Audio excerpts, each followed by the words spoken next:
സംസ്ഥാന ഗവൺമെന്റിന്റെ ഭരണം വിലയിരുത്തുമ്പോൾ ആരോഗ്യ വിദ്യാഭ്യാസ മേഖലയിൽ കുറേയേറെ പുരോഗതികൾ ഉണ്ടാക്കാൻ ഗവൺമെന്റ് കഴിഞ്ഞിട്ടുണ്ട്.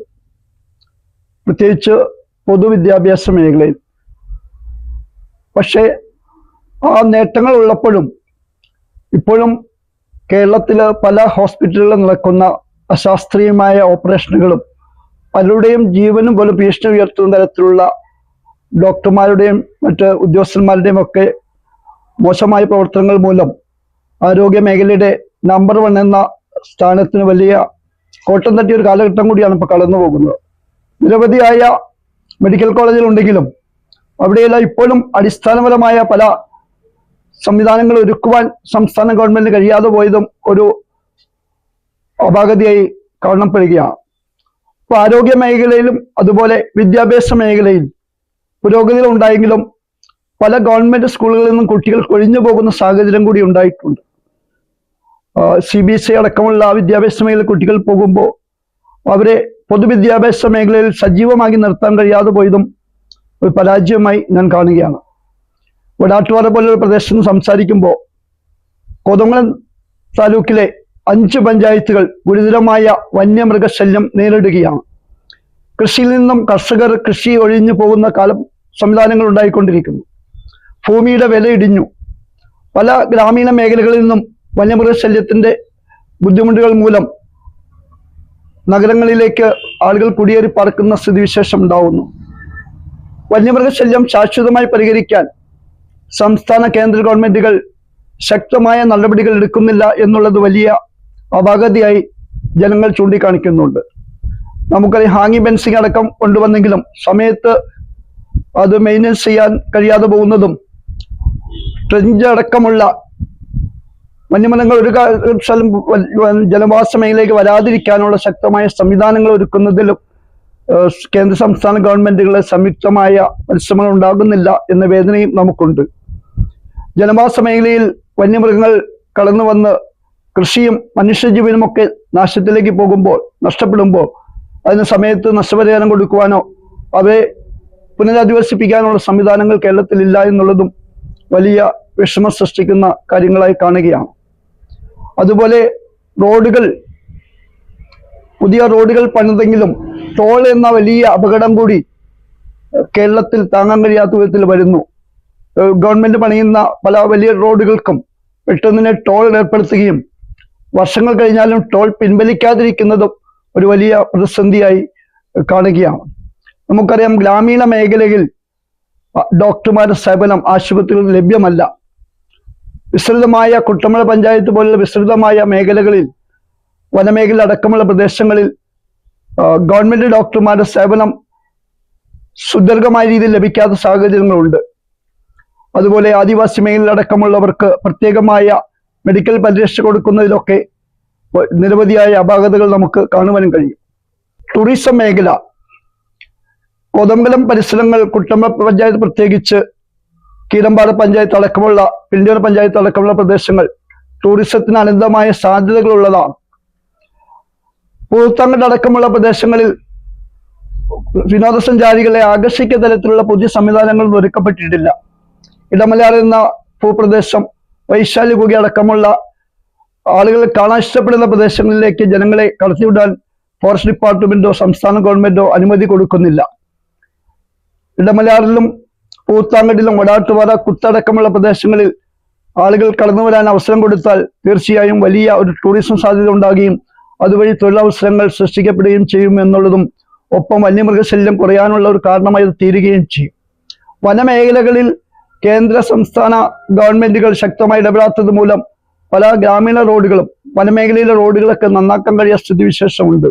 പലപ്പോഴും ഉന്നതികളിലേക്കുള്ള റോഡുകൾ നിർമ്മിക്കുന്നതിൽ ഫോറസ്റ്റ് ഡിപ്പാർട്ട്മെന്റ് വലിയ തടസ്സങ്ങൾ നേരിടുന്നതുകൊണ്ട് പലപ്പോഴും ഫണ്ട് ശക്തമായി ഉപയോഗിക്കാൻ കഴിയാത്ത സാഹചര്യമുണ്ട്. ഇടമലയാറിൽ ഒരു ട്രൈബൽ സ്കൂളുണ്ട്. ഞാൻ ജനപ്രതിനിധി ആയിരിക്കുമ്പോൾ ആ സ്കൂളിന് വേണ്ടി ഏകദേശം 58 ലക്ഷം രൂപ മുടക്കി ആ സ്കൂളിന് എല്ലാവിധ ഭൗതിക സൗകര്യങ്ങളും ഒരുക്കി കൊടുക്കാനായിട്ട് സാധിച്ചു.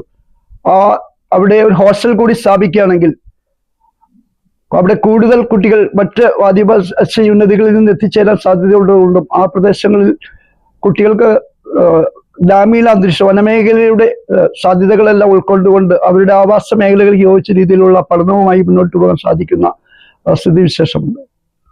നമുക്കറിയാം, കുട്ടമ്പഴ പഞ്ചായത്ത് പല പ്രദേശങ്ങളായി ഭൂമിശാസ്ത്രങ്ങളെ വേറിട്ട് കിടക്കുന്ന പ്രദേശങ്ങളാണ്. 4 പാലങ്ങൾ വന്നിരുന്നെങ്കിൽ കുട്ടമ്പഴയും വടാട്ടുപാറയും ബന്ധിപ്പിക്കുന്ന ബംഗ്ലാവുകടുത്ത് പാലം വർഷങ്ങളായി കോതമംഗലത്തെയും കുട്ടമ്പഴ പഞ്ചായത്തിലെ ആളുകളുടെ വലിയ പ്രതീക്ഷയായിരുന്നു. ആ ബംഗ്ലാവുകടുത്ത് പാലം ഇതുവരെ യാഥാർത്ഥ്യമായിട്ടില്ല. പലവമ്പടിയിൽ നിന്ന് കുട്ടമ്പഴയ്ക്ക് പോകുന്ന റോഡും അതുപോലെ പൂർണ്ണമായും യാത്രായോഗ്യമല്ല. ബ്ലാവനക്കടത്തിൽ നിന്നും ആദിവാസികൾ കുഞ്ചിപ്പാല അടക്കമുള്ള ആദിവാസി മേഖലകളിലേക്ക് പോകുന്ന ആളുകൾക്ക് അവിടെ വർഷങ്ങളായി പാലം പണിയുമെന്നുള്ള ഗവൺമെന്റിന്റെ ഉറപ്പുകളും കോടതിയിലെ ഉത്തരവുകളെല്ലാം ഉണ്ടായിട്ടും അവിടെയും ഇതുവരെ പാലങ്ങൾ യാഥാർത്ഥ്യമായിട്ടില്ല. ഈ അടുത്ത കാലത്ത് അവിടെ പാലം സ്ഥാപിക്കുന്ന ആവശ്യമായ സർവേ നടക്കുന്നു എന്നറിയാൻ കഴിഞ്ഞു. മണികണ്ഠൻചാൽ പൊയ്യൻകുട്ടി അവിടെയുള്ള ആ ചപ്പാത്ത് വർഷകാലങ്ങളിൽ വെള്ളം കയറി ആളുകൾക്ക് മണികണ്ഠൻചാലിലേക്ക് പോകാൻ കഴിയാത്ത സ്ഥിതിവിശേഷം ഉണ്ടാകുന്നുണ്ട്. അവിടെയും ഉയർന്ന പാലം പണിത ആ പ്രശ്നം പരിഹരിക്കാൻ കഴിയും. അത് ഇഞ്ചത്തൊട്ടിയില് തൂക്കുപാലമുണ്ട്, പക്ഷേ അവർക്ക് യാത്ര ചെയ്യാനുള്ള ഒരു പാലം അവിടെ ഇല്ലാത്തതും അതൊരു അപര്യാപ്തതയാണ്. നമുക്കറിയാം, കുട്ടമ്പഴ പഞ്ചായത്ത് വിവിധ പ്രദേശങ്ങളിൽ ഇത്തരം പാലങ്ങളെല്ലാം വന്നാൽ ഈ പഞ്ചായത്തിലെ പ്രദേശങ്ങൾ തമ്മിൽ യോജിപ്പിച്ച് പോകാൻ കഴിയുന്ന സ്ഥിതിവിശേഷം ഉണ്ടാകും. അതിനെല്ലാം ഗവൺമെന്റിന്റെ ശക്തമായ ഇടപെടൽ ഉണ്ടാകാതിരുന്നത് കൊണ്ടാണ് നടക്കാത്തതെന്ന് ഞാൻ വിശ്വസിക്കുന്നു. കഴിഞ്ഞ 5 വർഷക്കാലത്തെ സംസ്ഥാന ഗവൺമെന്റിന്റെ കുറെ വികസന പ്രവർത്തനം നടന്നിട്ടുണ്ട്. പക്ഷെ അതുമാത്രമല്ല, ഇത്തരമുള്ള വലിയ വികസന പ്രവർത്തനങ്ങൾ നടന്നെങ്കിൽ മാത്രമേ ഈ നാടിന്റെ സമഗ്രമായ പുരോഗതി നമുക്ക് പൂർത്തീകരിക്കാനായിട്ട് സാധിക്കുകയുള്ളൂ.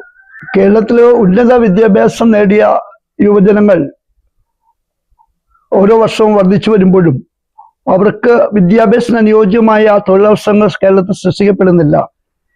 അതുകൊണ്ട് ജോലി തേടി മറ്റു രാജ്യങ്ങളിലേക്കും മറ്റു സംസ്ഥാനങ്ങളിലേക്കുമൊക്കെ യുവാക്കളും യുവതികളും എല്ലാം പോകുമ്പോൾ നാട്ടിൽ യുവാക്കളുടെയും യുവതികളുടെയും വലിയ കുറവ് അനുഭവപ്പെടുകയും അവരുടെ വിഭവശേഷിയും ശക്തിയും ഒക്കെ നാടിന് പ്രയോജനപ്പെടാതെ പോവുകയും ചെയ്യുന്നുണ്ട്. അതുകൊണ്ട് കൂടുതൽ തൊഴിലവസരങ്ങൾ കേരളത്തിൽ സൃഷ്ടിക്കപ്പെടണം. യുവജനങ്ങളെയും അതുപോലെ വിദ്യാർത്ഥികളെയും ഒക്കെ നാട്ടിൽ തന്നെ നിർത്തുവാനുള്ള, അവർക്ക് ഇവിടെ പഠിക്കുവാനും ഇവിടെ ജോലി നേടുവാനുമുള്ള അവസരങ്ങൾ ഒരുക്കുന്നു. ഗവൺമെന്റിന്റെ ഭാഗത്തുനിന്ന് ശക്തമായ ഇടപെടൽ ഉണ്ടാകാത്തത് കൊണ്ടായിരിക്കാം കേരളത്തിൽ നിന്നും നിരവധി കുട്ടികൾ മറ്റു രാജ്യങ്ങളിലേക്ക് കുടിയേറി പഠിക്കാൻ പോകുന്ന സാഹചര്യം ഉണ്ടായിട്ടുള്ളത്. ഈ വിനോദസഞ്ചാര മേഖലകളിൽ, ടൂറിസം മേഖലയിൽ വലിയ സാധ്യതകളുണ്ട്. അത് പ്രയോജനപ്പെടുത്തിയാൽ കുറെ ചെറുപ്പക്കാർക്ക് ആ മേഖലയിൽ ജോലി അവസരങ്ങൾ ഉണ്ടാകും.